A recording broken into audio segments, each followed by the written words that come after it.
चलिए बेटा, अब नेक्स्ट पेज में नेक्स्ट टॉपिक कंटिन्यू करते हैं। तो उसमें कंटिन्यू करना था टॉपिक एक्टिविटी के बाद ओल्फैक्टरी इंडिकेटर के बारे में बताया गया आपको। ओल्फैक्टरी इंडिकेटर जो कि मींस अडोर से डिटेक्ट करे जाते हैं एसिड्स और बेस में। इसमें मैंने आपको 3 एग्जांपल्स लिख के दिए हैं, अनियन की, क्लोव ऑयल की और वनीला एसेंस की। ठीक है, अनियन में एक एक्टिविटी इसी में आपकी बुक में दी गई है कि आपको एक क्लॉथ स्ट्रिप लेनी है, अनियन चॉप्ड लेने हैं और उसको ओवरनाइट रख दीजिए। देन आपको वो कपड़ा लेना है और उसको बाद में उसकी एसिड और बेस में, दोनों में एसिड और बेस में उसकी जो है स्मेल को डिटेक्ट करना है। तो बेटे आप ये एक्सपेरिमेंट क्लोव ऑयल से भी कर सकते हो, अनियन से भी कर सकते हो, वनीला एसेंस पे भी कर सकते हो। तो आपको क्या चेंजेस देखने को मिलेंगे? एक्चुअली एसिड्स में जो उनकी स्मेल है वो रिमेन रहेगी, ठीक है, it will remain same. Whereas base में जो उसकी स्मेल है वो लूज कर देते हैं, ठीक है।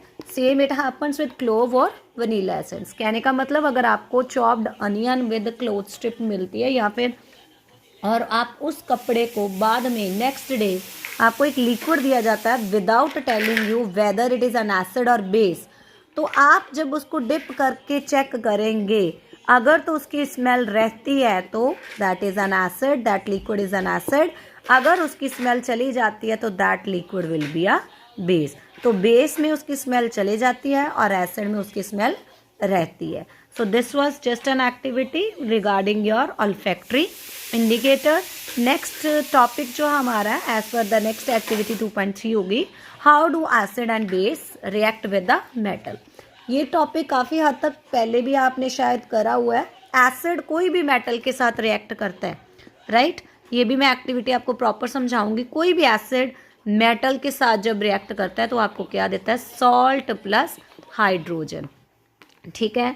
यहाँ पे आपको जो एक्टिविटी दी है उन्होंने आपको आई बिलीव जिंक के ग्रैनुअल्स दिए हैं और प्लस सल्फ्यूरिक एसिड दिया है।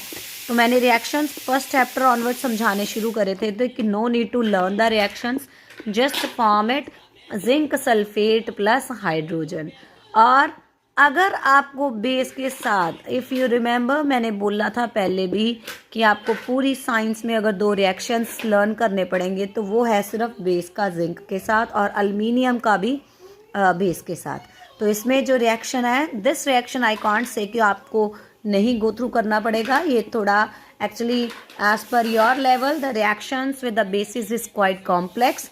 तो इसमें जो फॉर्मेशन होती है वो होता है sodium zincate plus hydrogen. It means both acids as well as bases when react with the metals they liberate what? Hydrogen gas.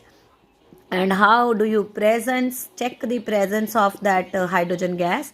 It is by popping